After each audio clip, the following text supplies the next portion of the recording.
What's going on, everyone? Welcome to a new YouTube video. Today we're talking about the brand new 2018 iPad Pro.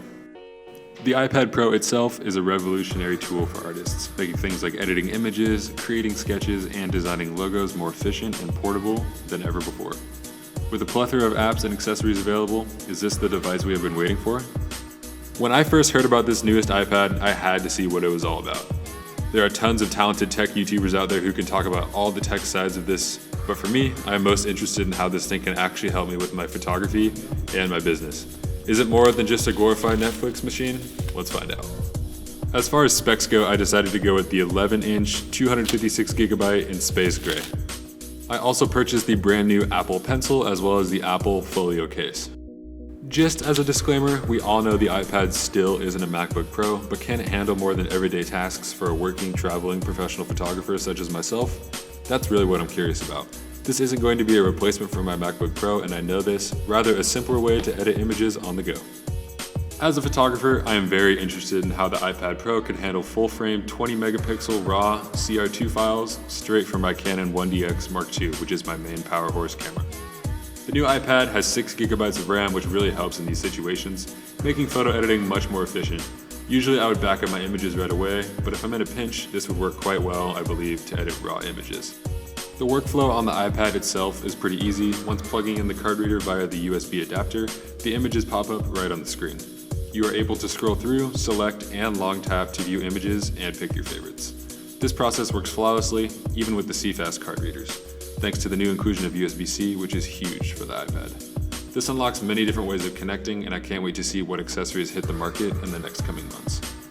Overall, it's a pretty easy process, but it could be time-consuming with massive amounts of images. I focused mostly on Afterlight and Visco for editing. Afterlight, I would say, is the most powerful, offering a wide range of sliders and RGB curves, which are very easy to adjust utilizing the new Apple Pencil. Visco, on the other hand, is great for just applying their film stock presets and doing minor adjustments to correct HSL and dynamic range. Very impressed at how these images look after simple processing via my iPad Pro. The Apple Pencil, for me, is really the main attraction, especially when paired with the new iPad Pro and its 120Hz refresh rate. It really does feel like an actual pencil in your hand, making brushes and adjustments feel natural and precise. I love how it clicks into place on the side of the iPad, charging wirelessly without any hassle. I'm going to do a separate video about a mobile Lightroom workflow, as I want to dive deeper into this before giving a full review. However, I'm super excited to check out Lightroom on the iPad as well as Photoshop, which is coming in early 2019, according to Adobe. Next is the camera. A lot of you are wondering about this, and to be honest, you shouldn't take photos on your iPad. Contrary to what most tourists would say, I would stick to your phone or other mobile devices before using an iPad camera. However, the camera is not a bad choice in a pinch, but I found it awkward to hold the iPad with the pencil attached while taking a photo.